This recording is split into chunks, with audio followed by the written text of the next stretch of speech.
सिंहासन बत्तीसी की 7वीं कहानी। 7वें दिन जैसे ही राजा भोज दरबार में पहुंचे और सिंहासन की तरफ बढ़े, 7वीं पुतली कौमुदी जागृत हो गई और राजा से बोली, हे राजन, इस सिंहासन पर बैठने की जिद त्याग दो। इस सिंहासन पर वही बैठ सकता है जो राजा विक्रमादित्य की तरह गुणवान हो। अगर तुम में उनकी तरह एक भी गुण है तो अवश्य इस सिंहासन पर बैठना। सुनो, मैं तुम्हें परम प्रतापी वीर विक्रमादित्य की कथा सुनाती हूँ। एक दिन राजा विक्रमादित्य अपने शयन कक्ष में सो रहे थे।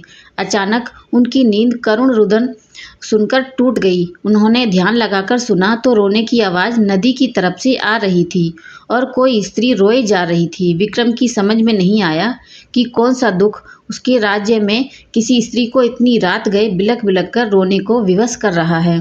उन्होंने तुरंत राज परिधान पहना और कमर में तलवार लटकाकर आवाज़ की दिशा में चल पड़े। शिप्रा के तट पर आकर उन्हें पता चला कि वह आवाज़ नदी के दूसरे किनारे पर बसे जंगल से आ रही है। उन्होंने तुरंत नदी में छलांग लगा दी तथा तैरकर दूसरे किनारे पर पहुँचे। फिर चलते चलते उस जगह पहुँचे जहाँ से रोने की आवाज़ आ रही थी। उन्होंने देखा कि झाड़ियों में बैठी एक स्त्री रो रही है। उन्होंने उस स्त्री से रोने का कारण पूछा। स्त्री ने कहा कि वह कई लोगों को अपनी व्यथा सुना चुकी है मगर कोई फायदा नहीं हुआ। राजा ने उसे विश्वास दिलाया कि वे उसकी मदद करेंगे और हर संभव प्रयत्न करेंगे। तब स्त्री ने बताया कि वह एक चोर की पत्नी है और पकड़े जाने पर नगर कोतवाल ने उसे वृक्ष पर उल्टा टंगवा दिया है। राजा ने पूछा, क्या वह इस फैसले से खुश नहीं है? इस पर औरत ने कहा कि उसे फैसले पर कोई आपत्ति नहीं, लेकिन वह अपने पति को भूखा प्यासा लटकता नहीं देख सकती। चूंकि न्याय में इस बात की चर्चा नहीं है कि वह भूखा प्यासा रहे, इसलिए वह उसे भोजन तथा पानी देना चाहती है। विक्रम ने पूछा कि अब तक उसने ऐसा किया क्यों नहीं? इस पर औरत बोली कि उसका पति इतनी ऊंचाई पर टंगा हुआ है कि वह बगैर किसी की सहायता के उस तक नहीं पहुंच सकती और राजा के डर से कोई भी दंडित व्यक्ति की मदद को तैयार नहीं होता। तब विक्रम ने कहा कि उसके साथ चल सकती है। दरअसल वह औरत पिशाचनी थी। वह लटकने वाला व्यक्ति उसका पति नहीं था। वह उसे राजा के कंधे पर चढ़कर खाना चाहती थी। जब विक्रम उस पेड़ के पास आए तो उस व्यक्ति को चट कर गई। तृप्त होकर विक्रम को उसने मनचाही चीज मांगने को कहा। विक्रम ने कहा कि वह अन्नपूर्णा का पात्र प्रदान करे जिससे उनकी प्रजा कभी भूखी ना रहे। इस पर वह पिशाचनी बोली कि अन्नपूर्णा पात्र देना उसके वश में नहीं, लेकिन उसकी बहन प्रदान कर सकती है। विक्रम उसके साथ चलकर नदी किनारे आए जहाँ एक झोंपड़ी थी। पिशाचनी के आवाज़ देने पर उसकी बहन बाहर निकली।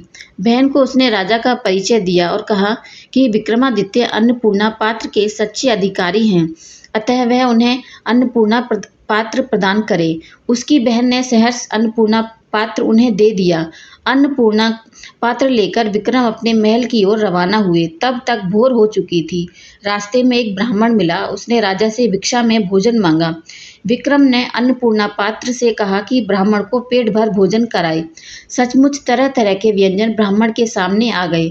जब ब्राह्मण ने पेट भरकर खाना खा लिया तो राजा ने उसे दक्षिणा देना चाहा।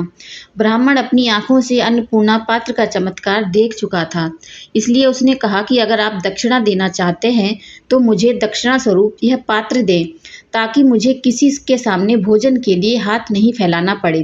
विक्रम ने बेहिचक उसी क्षण उसे वह पात्र दे दिया। ब्राह्मण राजा को आशीर्वाद देकर चला गया और वे अपने महल लौट आए। कौमुदी बोली, बताओ राजन, क्या तुम ऐसा कर पाते अगर राजा विक्रम की जगह होते? इतना कहकर कौमुदी पुनः सिंहासन में जाकर जड़वत हो गई। राजा भोज विचारों में खो गए और सिंहासन पर बैठने का अन्य उपाय खोजने लगे। अगले दिन 8वीं पुतली पुष्पवती ने रोका राजा भोज का रास्ता। मेरी ये कहानी आपको कैसी लगी कमेंट करके ज़रूर बताएं और मेरे चैनल को लाइक, शेयर और सब्सक्राइब ज़रूर करें। धन्यवाद।